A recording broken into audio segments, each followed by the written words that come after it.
Hello, it's Mike Rhyner of Your Dark Companion here, wanting to thank you all for joining us on patreon.com throughout the year, or that portion of the year that we've been doing this.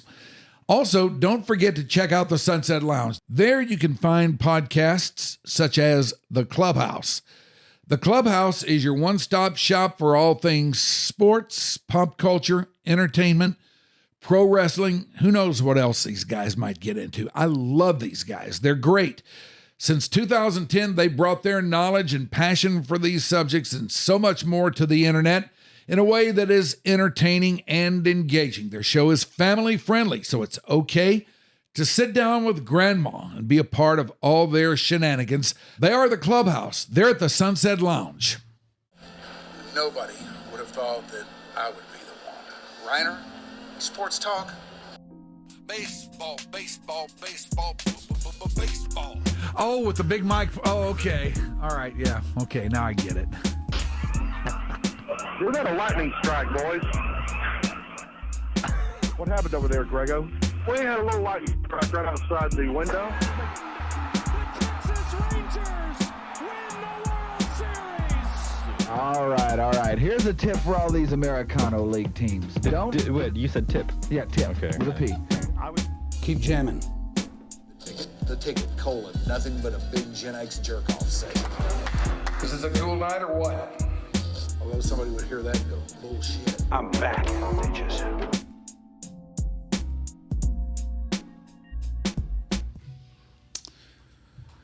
And as if 2 episodes of Your Dark Companion yesterday were not enough, we are back today with another. How about that? Good day to you, wherever you may be, no matter how or when or even why you may be consuming this podcast transmission.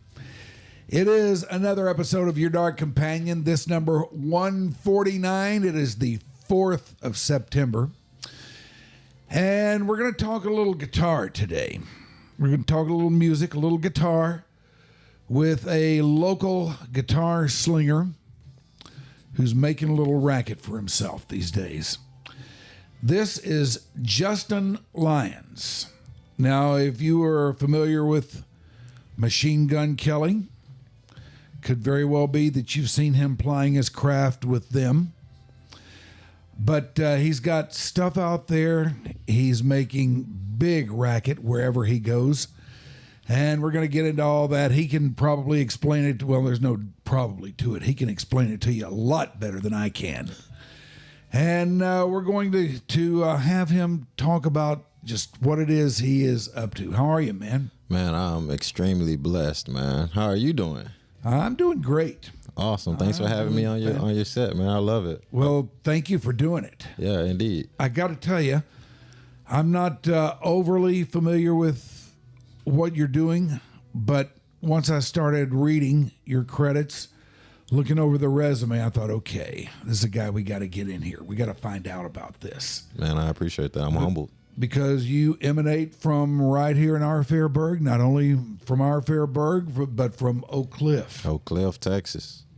Indeed. Now, as an Oak Cliff guy myself, Okay. I must know what part of Oak Cliff did you come from? Highland Hills, actually. Yeah, right off of Simpson Stewart area, you know. Yeah. Yeah, just grew up in the South. So, yeah. And my upbringing is just the Dallas community, the Dallas arts, a lot of OGs that I've looked up to right here in my hometown, you know. Like who?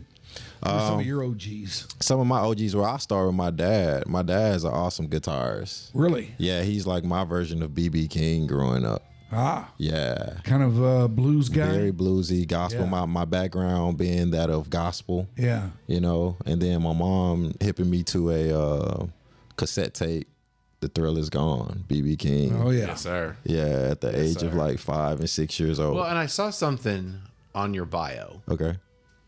that you couldn't afford guitar lessons, so your mom had you sing the melodies to help you learn how to play them on guitar? Well, my Can you mom. clarify that? Because I thought that was really interesting. Yeah, so we couldn't. Back in the day, Brooke Mays was a thing. You know what I'm saying? Shout out to Barry Pearson, who was one of the guys that believed in me as a young kid as well. But he was one of the sales rep there at the time, a family friend. But we went to Brooke Mays, and my mom was just crushed that $75 for 30 minutes. Like, yo. And at that time, 5 years old, like, it was just a lot, you know, for her. And I never forget just grabbing her hand as a young one and saying, "Hey, Mom, don't worry, I'll learn." I remember very distinctly, like, "Mom, don't worry, I'll learn." And from those little, just believing in myself, getting in prayer line. My grandparents have a church, so I was always the kid that was going up to the prayer line and asking God to bless me with this gift. And he did. So as I started developing in music, my mom would sit behind me at church, and she would hum to me what notes to play. And she always gave me this one valuable tool that I'll take everywhere with me. She said, never take your eyes off the person singing the song and directing the song. And so now that just keeps me laser focused, and I miss nothing. And that reminds me a lot of the story of one of my personal favorite current guitarist, Gary Clark Jr. Yes. Same way. That's a good friend of mine. Where he listened to Lenny Kravitz just all the time. Yeah. And you saved up and got your first guitar from Toys R Us. Did I read that correctly? Yeah, my mom got me a Toys R Us guitar. It's this little white guitar with a little knob on it. How old were you? I was 5. This all happened when you were 5. Yes, sir. By the way, I was very remiss here. Rob Ervin of the Clubhouse. Hi, Internet. That's the other voice. He's joining us today. Always happy to be here with you, sir. Always glad to have you, especially for situations like this. Well, you know, music is my bag, so especially with what we were just playing here just a little bit ago with one of his tracks, that Leave. Oh, so amazing. Thanks for jamming that, man. It's you know, I have your stuff on Tidal. You can get it on Spotify, pretty much anywhere you can listen to music. Look it up. Right now, 3 albums, or is it 4 now? Well, Bus Chronicles, Lost, Believe, which is the new one. Yeah, 3, and then just some singles. You know, I'm working on a new single now, working on a new project now. All of that. Yeah, I'm excited about it. Mike, you and I were talking just in pre-show about this gorgeous guitar. Yeah. Sitting right between you. You're a PRS guy. I am. My guitar player is a PRS guy. Really? Yes. Oh, that's cool. That's cool. Can you tell us, first of all, we have to tie, you know, I'll let you talk about the tie-ins locally sports-wise, which ties into this guitar. Mm-hmm. Yeah, this guitar, well, I am an endorsee with PRS. Shout out to my guy Wynn Krozak, who's one of the most amazing artist reps, and Bev as well. But this guitar, they sent it was a big ordeal with just getting it all together. But my guy White T, we call him White T, he was like the middleman of making all of this happen. He linked up with Sean over at Complete Customs. And then these are all Dallas people, by the way. So I just wanted to make a big impact with using Dallas people, et cetera, you know, because this was for the Dallas Mavericks. So Weston Bronco is the one who designed the layout of it, and Complete Custom Sean, they designed it, they put it on there, and I used this for the NBA Finals for the Dallas Mavericks. I did not only the national anthem, but the intro song that they come out, I produced it. And then it's front? Yeah. By the Who, a classic by the Who. Classic, yeah. And then did you lay it? It was a little ambiguous when I was reading the research. Okay.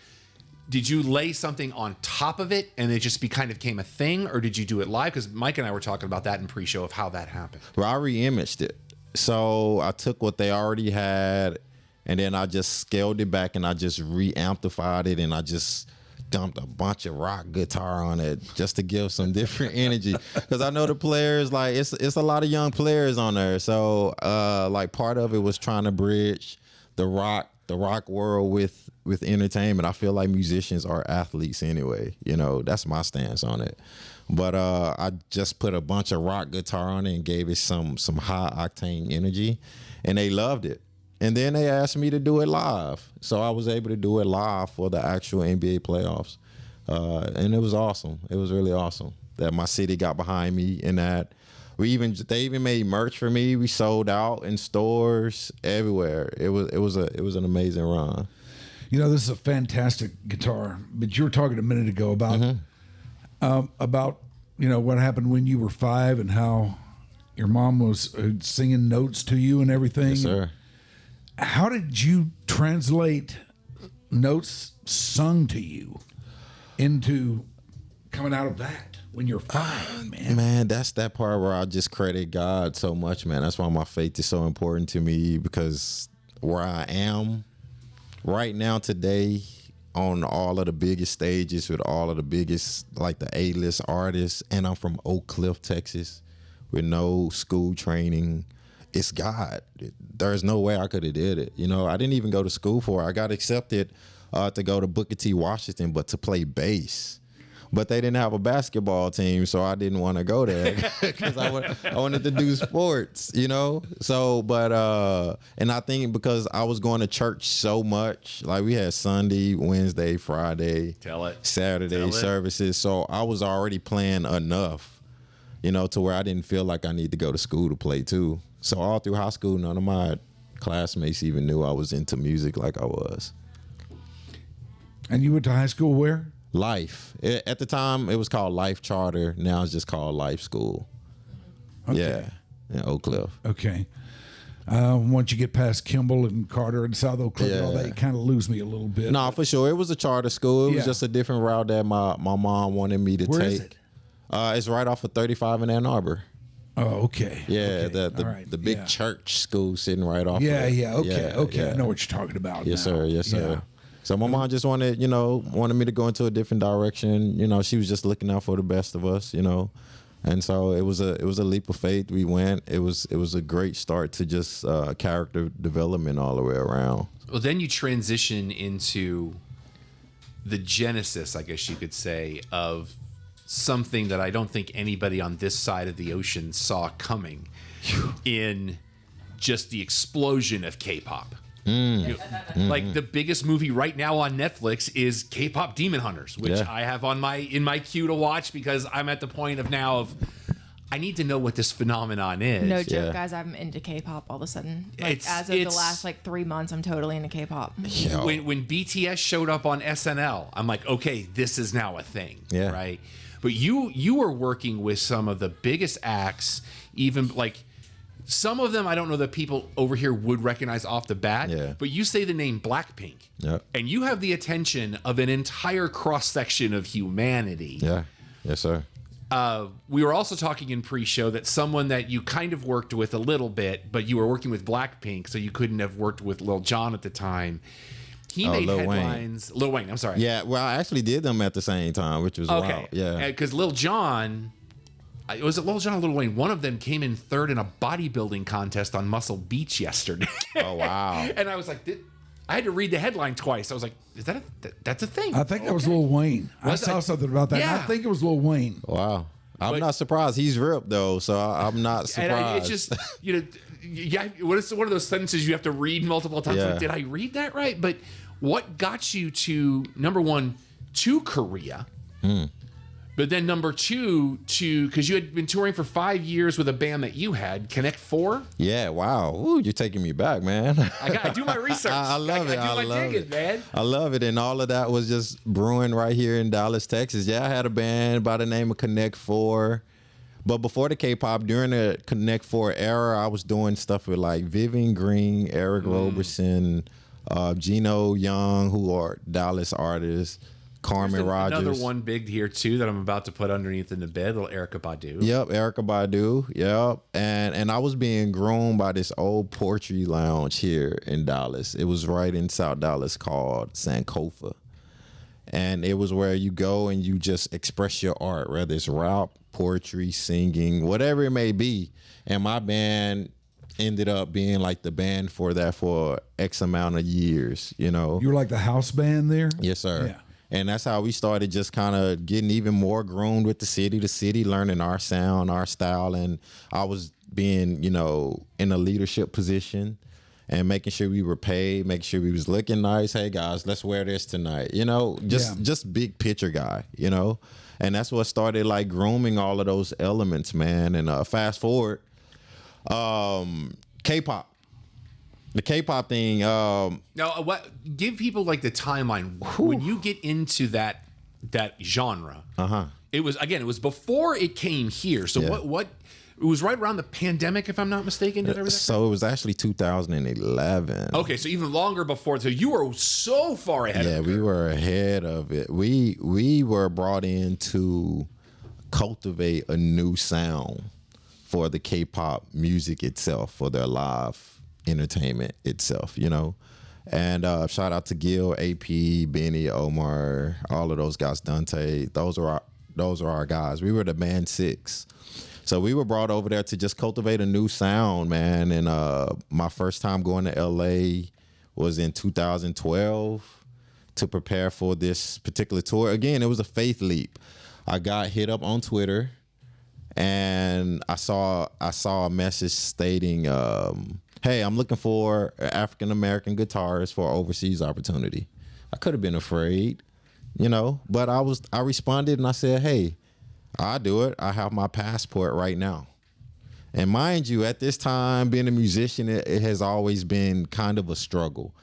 The reason being is because the pay scale is just not there to help a musician to have the lifestyle that it right. You know what I'm saying? The pay scale is largely a moving target anyway. It sucks, and I can't wait to change that. That's one of my goals, to change the pay scale that musicians get here in the city of Dallas. You know, but it was $100 to play for 4 hours, and it's like, yo, and it's still that today. And that was when I was 17 years old. You know, but long story short, had hit some struggles as a musician, and me and my roommate at the time, we was like, man, I think it's time for us to move back home with our parents or something, figure something out with all of this. And that tweet came in. Was he a player too? He was a drummer. Yeah. And he was my good friend. He's the one that really triggered me in a different level of my faith, because he was paying rent and just doing drums all day, all week. I was like, wow, how are you doing this? You know? You made a literal leap of faith. Yeah, man. And I saw that he was able to do it, so I took that leap, because I was doing green cards, man. I was working a 9 to 5. I was a barber at the same time, and I had my own band. So juggling those 3, I was tiring myself out, man. To where lunch break was only 30 minutes. I would take a lunch break nap, and I didn't sleep for an hour and a half. You know, and those things started just messing up like I didn't want that on my name like that. You know what I'm saying? So I just had to take a break. I was doing a club gig at Memphis in Addison. Yeah. And it's a spot that a lot of musicians go through, but I'll never forget being on stage this one time, and I was just doing too much. I was just drinking, and I was just loaded with just so much pressure, man. And I heard this voice say, man, sit down before I sit you down. And I was like, yo, and it was very distinct to me that, yo, that was God talking to me, you know? And I sat myself down for an entire year. And in that year of me being off, like what I was learning in that is God gave me a gift, and he didn't want me to taint it. You know, he didn't want me to like diminish it by being influenced by alcohol or drugs or anything like that. So I sat out for a whole year, man. And that year, when you say you sat out, I sat out. Means you didn't gig? I didn't gig for an entire year. Did you work at a job or anything? I was still at my immigration office job. Okay, but you just didn't gig. You just got away from that entire scene. Yeah, because if God told me he'll sit me down, I could only think the worst. Yeah. You know, so I still had dreams and aspirations to travel the world. And I didn't want him to put me in a wheelchair, you know. That means I'm done, you know. But I sat out for a year. Everyone was calling me and asking me to, you know, do their shows. And I said, I don't play no more. They was like, what do you mean? I don't play anymore. I'm sorry. I'm stepping away. So, long story short, they can get kind of weird when you tell them that, you know? Yeah, but I think... Did they understand, or did they get it, or... I think they did, because of just all of the grind I had already put in. I had already put a lot of years in my city, you know, with a different artist. So they just kind of understood that maybe Justin needs to take a minute. Is it hard when you tell that story that you actually had to say those words when you look back now? No, I think it's tell awesome. somebody, you know what, I'm not playing. You know what? Nah, I think it's a testament. I think it encouraged somebody because we all need balance at the end of the day. Agreed. You know what I'm saying? Yeah. And it was overkill for me at that time. I was young. I thought I was strong and I can do everything and anything, and I needed balance, man, or I was gonna kill myself. You know? And you can get out there in that music scene and that scene that you were in, and before you know it, you start to get overwhelmed, but you're not even aware of it. You know? Yeah. Yeah, because stress. It's happening to you, and you don't catch up to it until it's a lot of the time too late. Yeah, you're right. You're right. Yes, sir. And I had to do that, and no telling how that saved my life. So in that span of coming back, I got laid off of my job because they was doing cutbacks, and I was like, okay, what do I do now? I got a call 2 weeks later, and they were like, hey, can we hire you to do a show? We got an artist coming in from New York. So I said, give me a second. I stepped away. I asked myself the question, am I ready to come back? Can you handle it this time? And I was like, yeah, because I miss what it felt holding my guitar. I miss the energy of setting the atmosphere as a musician. I just, God was just bringing all of those things back to my remembrance, you know? So I accepted the gig, man, and I've been touring ever since. Roll around a year later from that is when I got the call about the K-pop. I saw the tweet, and they said, looking for an African-American guitarist. And I accepted. I said, hey, man, I'll do it. I have my passport on me right now. I'll go to the airport right this second. And they were impressed with my answer, that I was ready and I was available to go right this second. I would have left clothes. I would have left everything behind just to embark on another opportunity, you know? So, and that changed my life. And I've been involved with K-pop. My first K-pop group was Big Bang, who is the godfathers of the K-pop, for the millennial, They are who BTS modeled themselves after. So when I see people jumping on the BTS wave, I'm like, y'all don't know. Okay. Let me show you this over. Yeah, but it's been, it's changed my life. It's changed my life. Being a kid again from Oak Cliff, Texas, going to Korea, going to Seoul, taking on a whole different world. The crowds culture, are different. Crowds, food, respect levels, interactions, everything, man. It blew me away. I started changing. I started advancing. I was coming back to Oak Cliff, and people were looking at me like, dude, who are you? Like, what do you got on? What are you wearing? Like, and I was just being cultivated. I was embracing absolutely everything in that moment, And then we get to MGK. Yeah, man, almost 10 years later. Wow. Before you get into that, yeah. Let me touch on one more Oak Cliff thing. Okay. You're bound to be aware of the line of guitarists that have come out of Oak Cliff. Everybody looks at the Vaughn brothers, Stevie Ray and Jimmy. They came from there. They probably sit at the top of it.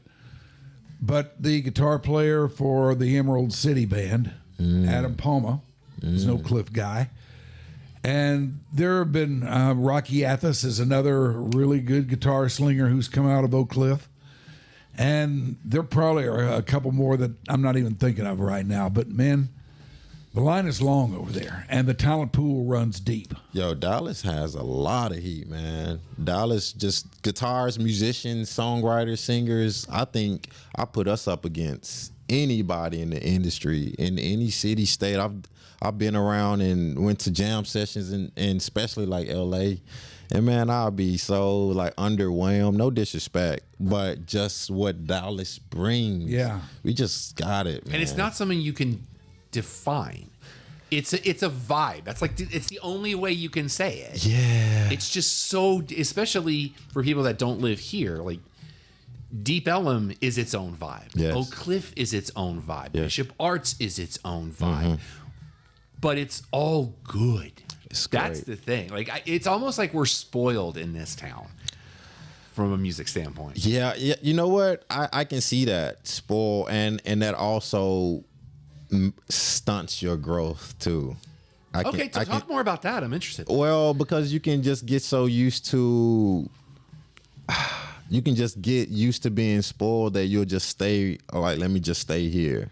You know, when it's good to go out and just cultivate something else or add something else to your.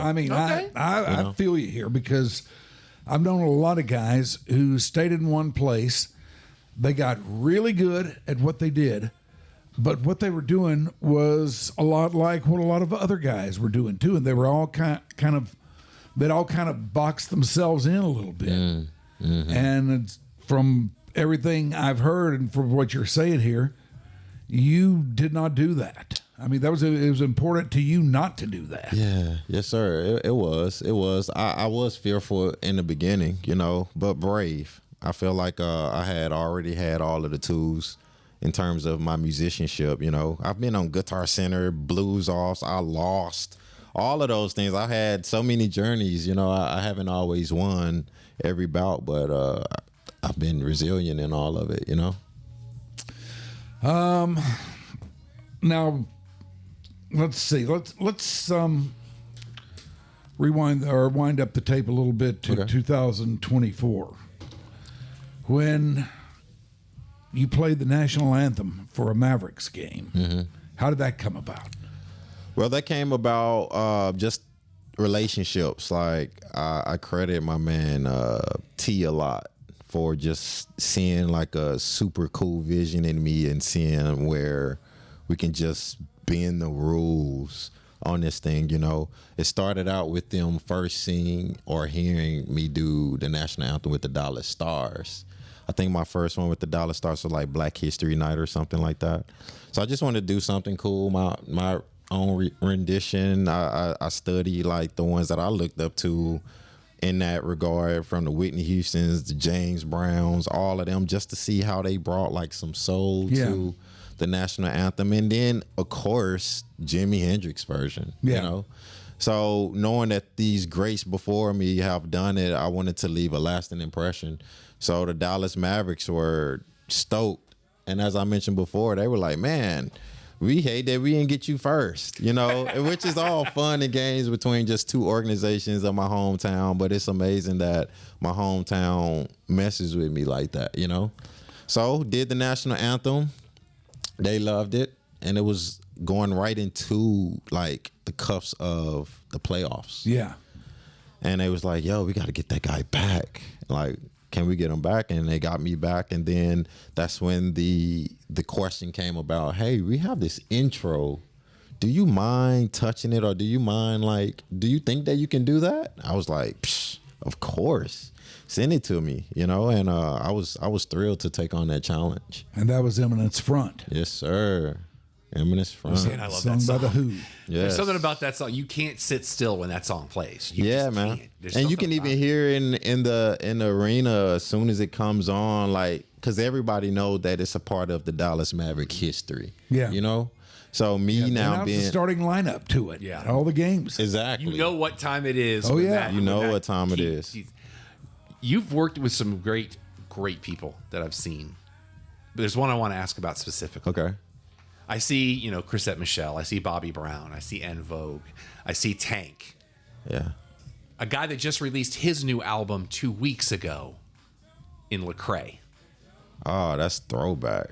He is one of my personal favorites. Yeah. You know, he and Toby Mac, that's Christian hip hop right now. For sure. And for Toby, it's been 35 years. But Lecrae is just, he's unapologetically who he is, and I love that about him. What was it like to work with him? Man, you know what? I was so much younger at the time, man.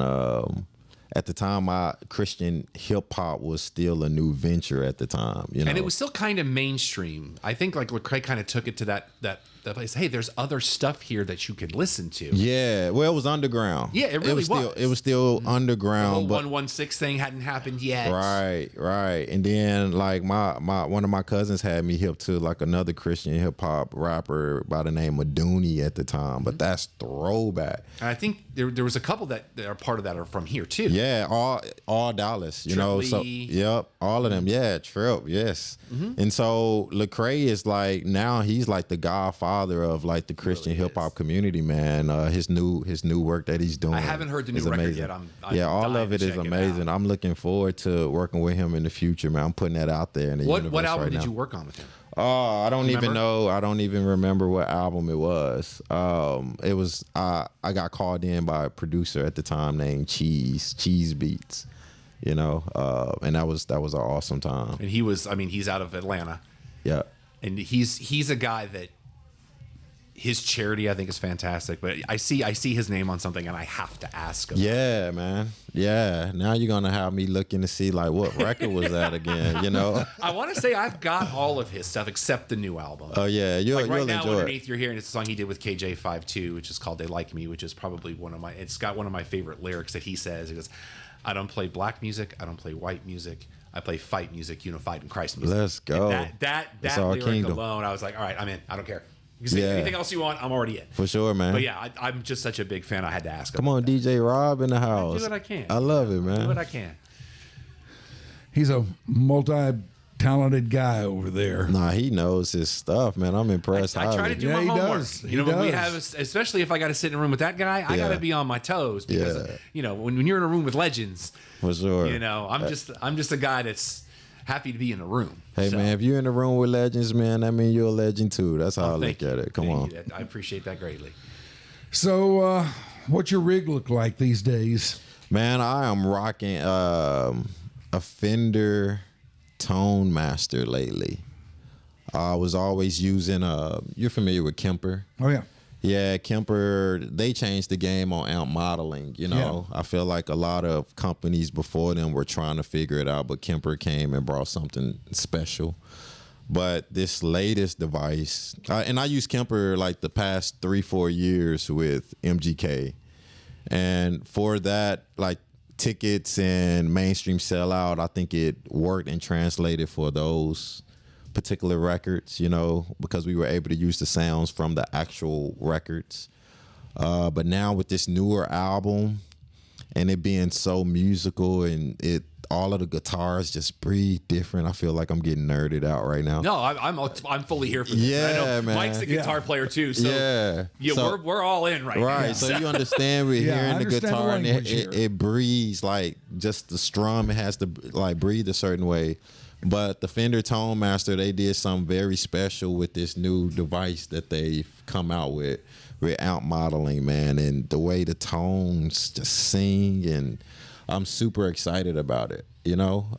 So that's my rig, and I have like hundreds of amp rigs to choose from. Yeah. You know? I brought it with me, but maybe when we're done, I could show it to you so you can I'd love to see it. Yeah, it's a beautiful piece of equipment. I traded in my Kemper for it. I was like, "Yo, here, you can have this Kemper. Give me this new device." And I've been enjoying it, man. Every day I pick up my guitar and play again. I've been tone searching for so long, trying to find what would make me excited to play again. You know, of course I can just pick up the guitar and just jam with no amp, but when you got something that sounds really good to you, yeah, it just makes it sweeter, you know? You show me a guitar player that is not a tone fiend. Yeah. And I'll show you a guitar player that's not taking it very seriously. There you go. Okay, I love that. That's so true. Yeah, I mean, every guy that I've ever known who has been any good and who I've respected, they're all about the tone. They're all about tone, man. Yeah. Tone is everything. Everything, man. Everything. That's why tone matters with even how with talking and communicating with people. Tone matters. That's right. How you say it, how you deliver it matters. That's right.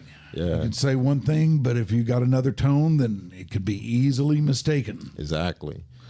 So what was working with In Vogue like, if we may flip around a little bit? Man, In Vogue was cool, man, at that time and in that era of time. Yeah, I'm kind of a fan. That's why I'm asking. Oh, really? Yeah. No, they're cool, man. They're legends, man. And I think for me at that time, me being so much younger, when I was playing with these artists like them and New Edition and stuff like that, I was just... New Edition. You have me. No, for sure. I was just like, yo, I'm sitting here with these legends right now. Like, I grew up listening to them. I grew up watching their music videos when we had the box. I don't know if y'all remember. I'm from South Florida. I know the box. Yeah. The box was out of Miami. Oh yeah. It was a station. It was like an alternate MTV, but it was user driven. Yep. So you called a 900 number. You paid like $1, and you put in a 3-digit code. And you would see it on the screen. Yes. And they would cue that video up. So there were no VJs. It was just they played what people called in and asked for. And it was cool because you get to see your song coming up next. You're like, oh, our song coming. Yeah. And you would see, because it was out of Miami, because a lot of people don't understand back then music was so regional, you would get stuff like if you lived in Dallas, you would see stuff out of Miami months before Dallas radio would even have it. When I first moved here, you know, I saw the video for Quad City DJs The Train on the box. For real, wow. Immediately went out and got the single because I'm like, this is going to be huge. 3 months later, I've already got it. So if I'm playing a gig, I've got the single and it hits Dallas radio and people are losing their minds. Wow. The box, absolutely. Yeah. Please keep going. Yeah, that was just the era I grew up on, you know. All right, now, wait a minute. You guys are telling me that there was a video channel of some kind that you could request to see videos? Yeah. Yep. It was called The Box, and it was a cable channel. Yep. Man, I have never heard of this. Yeah, and you could tell when somebody was requesting a video because a little phone receiver would show up on the screen, and it would open and close, and that meant somebody was putting a code in, and you saw what number they were typing. So, and then it would, like you said, it would tell you up next, and you would see what video would be playing next, and you could just sit on the box for hours and hours and hours. Boy, I'll bet. See amazing stuff because it's stuff that your mainstream either wasn't playing yet or didn't play. And the music video quality was such a epic moment in that era, like how they was making like movies out of the music videos. Now the music videos, now I don't know what's going on sometimes. You know? What now for In Vogue, was that the 3 era that you worked with them? Was this I would assume post Funky Divas? Yeah. It was, man, it was way after. So would that have been and around that the time of like and they was just doing classic records, like their classics. Okay, and because I know they did the song from the Set It Off soundtrack. Yep. Of course, that's a favorite. Yeah, and so I was wondering, was it that era that you were working with them? Or was it after that? No, it was after. Again, I'm only 40 years old, you know, in a few weeks. Shade out of his teens. Look at him, man. And it's probably seen more than you and I combined. So it was like 20. It was saying this out loud sounds crazy. It was 20-some years ago. Okay, so that's mid-aughts. Right, yeah. So that sounds about right. And it just came by way of a friend knowing like, hey, they need a guitarist. They're coming in town. Like, hey, you're the guy. Can you do it? Can you learn these records? Cool. Is that the same way the MGK thing happened? Well, the MGK thing happened by way of having a relationship with the Travis Barker. I met Travis Barker during the era of me playing with Lil Wayne because Lil Wayne and Blink-182 were on a concert lineup together. And I was Lil Wayne's guitarist, but Travis Barker would come out periodically and watch our set. And one day he came up to me, was just like, "Yo, dude, I've been coming out and watching you, dude. You're awesome. Where are you from?" I'm like, "I'm from Dallas." He was like, "Dude, I've never seen you before." I'm like, "Well, I spent 10 years in Korea, so nobody knew who I was, you know? Because like when I would go out on the K-pop tours, we'd be out for like a year-long tour." Yeah. Never home. So you pretty much had to live in Korea. Yeah, basically. Yeah, they'll put us up in nice apartments and we'll just be out there to get the work, get the shows done. But Did you ever get to come back stateside for a few weeks or something? Yeah, we would. But man, I was missing so much of family, man. I come back and my nephew was this little and I come back, he's a grown man. I'm like, wow. Like part of that hurt though. Because I was just missing so much out on life. And to me, I always said I knew what it felt like to be dead. As crazy as that sound. Wow. Because when you go over there and you're forgotten about, you know what I'm saying, or life goes on, when you want your family to be thinking about, hey, nobody's calling, like, hey, where y'all at? Friends, everybody's doing their thing. It make you feel like you're not thought of. You know? But in reality, like, I just needed to be present where I was. Who's on the list right now? Because the list of people you've worked with, that's an hour show alone. Yeah. Who's on the list right now that you haven't worked with that you're like, this is who I really, really, really want to work with? Man, I would love to do a mashup album with Gary Clark Jr. He's one of my favorite guys. He could be one of the most underrated musicians. Oh, there's no doubt. There's no doubt now. about that. I don't understand how he's not bigger, because that dude, he's got a great voice and he can play. He can really play. He can really play. I think at the end of the day, with all of the milestones that he has conquered, I think it's just up to him how much further he wants to push it or not, or he might be cool where he's at. You know, I don't know, but I would love to work with him. I would love to share the stage or a record with Lenny Kravitz for sure. One of my guys, he's now passed away, that I was just hoping to meet and play with was Prince. You know, but I did get to meet him in my dream, you know. There you go. You know, if that counts for anything. I talked about that on the Howard Stern show, just how before he passed, he visited me in a dream and gave me a hug. And when I looked up and noticed it was him, he vanished. The next morning I wake up, and on the news you hear that he's transitioned. It was the next day. The very next day. Yeah. What was it like being on the Howard Stern show? You know what? It was cool. I think for me and where I am now in my career, I'm always excited about the gadgets and everything. Again, it was one of those things of walking in there, seeing how the studio build is, and seeing just his legendary energy. It was great. Besides the 4 a.m. show call that we had to do, you know, and we were all tired, but performing on there live was great. It was cool. He's a awesome host for sure. I had to ask because everybody who does what we do or does what I used to do or anything like that, if anybody says that they were not influenced by Howard Stern, they're lying. Yeah, for sure. They are absolutely lying, and they should no longer be taken seriously by anybody.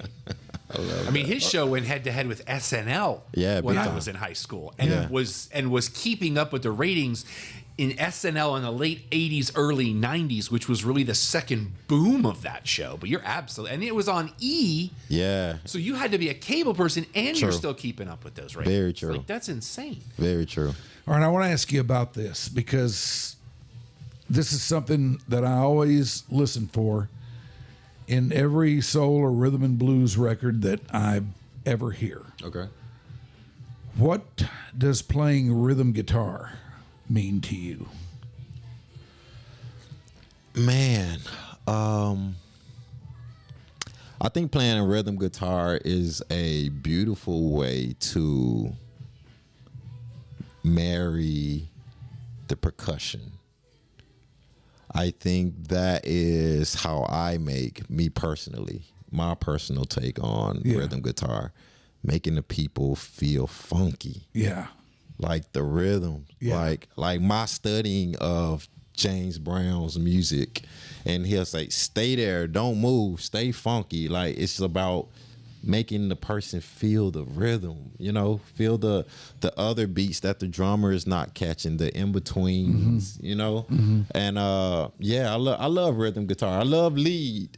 I love the lead perspective of guitar, but the rhythm makes it just feel good. And I think that's what a guitarist probably acquires more when they get a little older. The guy that I think sets the tone for that better than anybody that's out there right now, and maybe better than anybody ever, is Nile Rodgers. Oh, yeah. With Chic. Yes, sir. Big time, man. I mean, when you hear a Chic record, you know, everything that you know intellectually about the music tells you that there's going to be an instrumentalist jumping out here. And there never is. And it's great. It works. It's just all together. the bass, guitar, drums, whatever they have, whatever else they might have on the record, it just does this. Yes, and it's supposed to. So great. Yes, sir. It's supposed to. Yeah. It's supposed to complement the drums. It's supposed to complement all of the other. It's like the glue to everything. If you take that rhythm out, yeah, you just gotta. And I would challenge people that haven't is go down the Nile Rodgers rabbit hole. Oh, big time. Oh yeah, Big yeah. time. Like for you younger kids, Yeah. he's responsible for Get Lucky. Yeah. Yeah. Yeah. Oh yeah. One of the biggest bangers of the last 10 years. Yes, sir. Indeed. You know, yeah, I fall down that. Just look at all the things he's done. Mm-hmm. You know, of course, you and I automatically go to Chic. Yeah. Because that sound revolutionized everything. Yeah, because with Chic, you also get Bernard Edwards, which is pretty awesome too. Yeah. Do you remember the first time you were starstruck? I haven't been yet. Okay. I haven't been yet. I've been hoping to be, but I don't understand fandom. How about the first time you stepped on a stage and just went, whoa? When you saw maybe it was the size of a venue or a crowd that was just hotter than fish grease, or has there ever been that moment where you just kind of had that moment of like, this is fixing to happen? Yeah. Every time I'm on stage, that happens. You know, and that but softball, take it out of the park, you know right? what I'm saying? Every time, because every time is a new experience. Even when it's the smaller, intimate crowds, I'm like, it's about to happen. All right, Jay, get ready, get your mind in. And you said that earlier, like you dictate that energy. Yeah. And there's nothing in the world like, and Mike says it like when Mike plays the petty theft, like there's nothing in the world like that energy from a crowd. Oh man, and the intimate ones are the scariest. Oh yeah, because when it's like they're right there. They're right there, and it's like you just gotta be up close and personal. But you know, when it comes to guitar, man, I do like personal interactions. You know, even when I'm on the grand stage, I try to connect with one person and make eye contact with them so I can see just where they are, man. You know, in life, and that has definitely pushed me into like a new era of understanding and trying to relate to people more, getting into like the mental health lane of life and music creating and stuff like that, man, because there's a lot of people hurting in the world right now, and I strive on my instrument being my healing tool. You know, I know music is a healer. You know, whenever you want to feel any kind of way, you're gonna play a particular record, and it's gonna set that tone for you. If you want to feel angry, you're gonna play something angry. If you want to feel love, you're gonna play something loving. You know. So I know with my instrument, you know, I'm healing. So, but the two memorable moments, even though every moment on stage is a wow moment, I'll never forget my first show with Big Bang in Seoul, Korea. And we were behind a curtain. So we didn't even know what people were there or what was the energy going to be, but they dropped that curtain. And we saw all of these light sticks, and we had in-ears. We had our in-ear monitors in, and it was like, it didn't help. Wow. That's how loud and roaring the energy was. It was like, whoa, this Korean energy is a different kind of energy. And then when we started touring Japan, and their domes were holding about 80,000 people in one sitting, playing for that many people, and it wasn't a festival. It was just our show, 3 nights back to back, 80,000 people a night. Just taking that in, it's like, whew, just the rows, the waves of people. It's something I take with me every time, you know. Wow. Again, there's just nothing like that. It's nothing like that. World. But we've had some massive, amazing energies with MGK, where some festivals were like 200,000 people there. Just a sea of humanity. Just crazy. And then Kel's, just being the awesome performer that he is, he starts to climb up on the light poles and hanging upside down performing. I'm like, yes, sir. You know, it's dangerous. I'm like, please, just, you know, because we all just want you to be safe, and you know, we all want to keep working and everything too, but like his energy, man, just to push all of the limits, man, is inspiring every day. It says you played to as many as 485,000. Yeah. Oh man, like my first year touring with the K-pop, like the numbers of the tour was 1.5 million in that 1 year alone. Wow. So like no telling where I'm at in the numbers game and crowds now, you know. And we got stuff out with like our mainstream sellout that's out on Apple TV and stuff. So you can always go tune and watch that concert live. And we just did Jimmy Fallon a couple of weeks ago with the new album. So yeah, man, it's just going. Just Boy, really going. it is. Man, Yeah. And he's got a nice little house band over there. No, he does, yo. And I had a chance to meet Captain Kirk, the guitarist for the Roots, and he's an awesome guy. He came up to me like, "Yo, man, you're bad, man. I've been watching you, man. You're a bad man." I'm like, you're That's a the moment. legend. Like, do you know who you are, sir? Yo, but he's if cool. Questlove walks in the room, I'm done. Like, that's sure. the guy. For sure. You know? No, they're awesome people. Another one of my favorite guys, and I look forward to working with is Raphael Sadiq. Oh, yes, Yeah, sir. and they'll be here September 19th. Oh, really? Yeah, man. If you haven't went to one Where of are his, they playing? Do you the know? Majestic. Love that. So place. you have to catch that, man. I look forward to working with him too, man. I want him to and Tank embrace was me. either just in town or he's come into town too that you've worked with before. Yeah, I don't know where he's at in the world, but it was awesome working with him. He's doing a and- tour. I think I want to say they're playing at Fair Park. Okay, There's like 4 or 5 different groups. It's one of those R&B tours. got you. But I got saw you. his name on it. When I was like, oh. Yeah. Are there any venues, areas of the world that are still like on your list to play that you haven't? To play, I'm not sure. To visit, I still want to go to Italy, just to visit, take in just the energy there. I feel like me going there, and I always travel with my recording gear because I love producing. So when I'm out on the road, I'll just take my stuff with me and just set up shop and just record wherever I'm at in the world, you know. Yeah. So Italy, I want to go to Italy now. That's top on my list. Yeah, you too. Okay. Oh I love yeah. that. That's like high on the list. I've been looking. I was talking to a guy recently. One of my side hustles is I Okay. do Q&As at Comic Cons, and I was talking to Andre Saluzzo, who's a big voice artist guy, and he and his wife will just go to Italy a couple of times a year because they're foodies.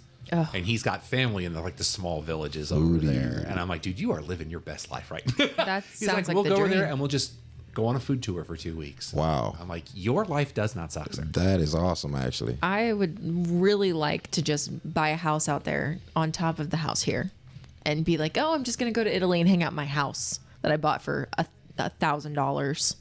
Yeah. I hear the market out there is like, That is one of my guilty pleasures, I is see that- looking at European real estate. It's that sequence with The Godfather where Michael has to go to Italy in that little village he lives in. I'm like, yeah, I want to go there. yeah, it's beautiful. Anywhere on that side of the world is really beautiful. Even my time in Barcelona was just breathtaking, you know. Spain is Yeah, gorgeous. Spain is so I beautiful. went to Madrid when I was 16, and it just nothing can compare you for spending time in Spain. Yeah, nothing like it for sure. You know, you're going all over the place playing all these fantastic gigs and everything like that. How do you keep your head right? I mean, you made a reference to that a little earlier, and I wanted to get into that a little bit. I was How do actually you keep curious your about head that right, too. man? Like, how do you keep your faith in a thing that is very much sex, drugs, and rock and roll? Right. Like, how do you, like Mike said, keep your head right, but also how do you keep your faith in those kinds of situations? Well, first, I remember I am, gifted by God. So for me personally, it can be a challenge, but I understand that it's mission work. That's how I look at it. It's mission work. Yes, sir. I only have a moment with a person, and I probably never see them again. But that moment, I have to leave a lasting impression, or they might leave a lasting impression on me, but that interaction just helps me stay grounded. And because I look at musicianship like an athlete, I still go to the gym every morning. I still eat right because I got to have longevity for my body. I got to have longevity on stage. Yeah. I got to be able to throw my leg up and flip and all of those things, so I can, but eating right and reading and all of those things help me to just kind of stay at a grounded place. And when I come home, I still go visit like my family church. Those things keep me grounded. I go hang out with certain friends. Those things keep me grounded. and just balance. You know what I'm saying? I don't ever want to get like too Hollywood or forget where I come from.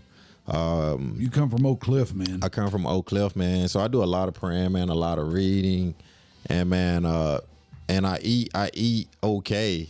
And the reason why I say I eat okay is because I'm not like the best eater in the world, but I'm very conscious of what I'm putting in my body. So based off of, again, nerding out, what you put in your body, it just triggers things chemically for you. Well, and you go to certain places in the world where you're like, I have to have this because I'm here.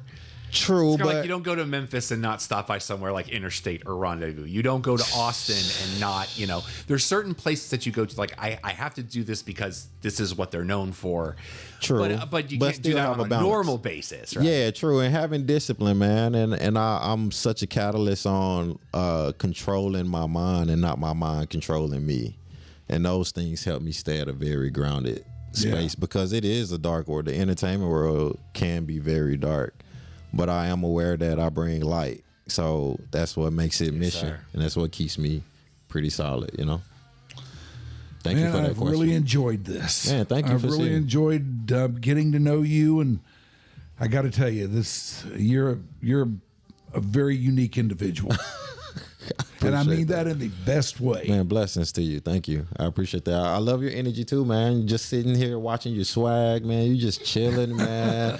Yo, you so swag. I want to be like that when I'm your age. I'm just trying to hang in there for an old guy. That's all I'm doing. Man, you're still here. You're still living. You're still well. All your toes work. All your fingers work. Everything works. So we're all blessed in here, We are. We are man. Indeed. Yeah, and don't take it for granted. Not one bit. Thanks for doing this, man. Man, blessings. Thank y'all. All right, that is Justin Lyons. Before we go, we probably need to do the mid-show read. Do we not at the end of the show? Yeah, if you want to do So let us do that. Hey, it's your world. We're just paying rent, man. Well, what if I told you could free yourself of pain, anxiety, sleepless nights, and you could do it naturally? There is a way. The CBD House of Healing is here for you, man.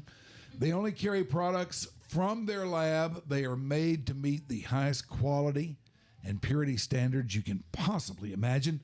Find your relief from the aches, the pains, the emotional stress, and drain of this world and sleep again. Shop online. CBD House of Healing is at cbddallas.com, or you can find them at 8550 Plano Road. There you can grab a slushie. Those are fun. That's Suite 101 in Dallas, the northeast quadrant of the burgeoning intersection of Plano Road and Northwest Highway. Begin your healing at the House of Healing. And effective now, all vape products will be sold online only. Go to cbddallas or at cbddallas.com. Another thing we need for you to do is remember this. You can find all episodes on our Patreon page. You can also find us on YouTube, Spotify.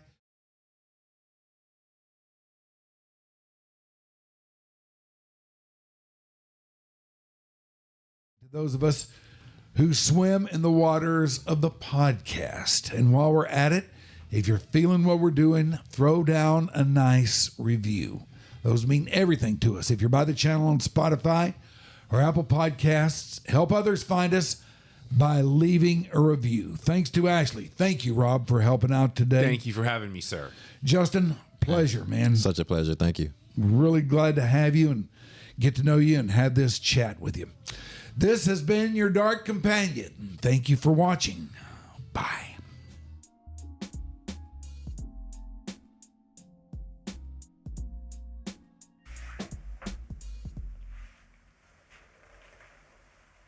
All right. I'm gonna go take my pants off.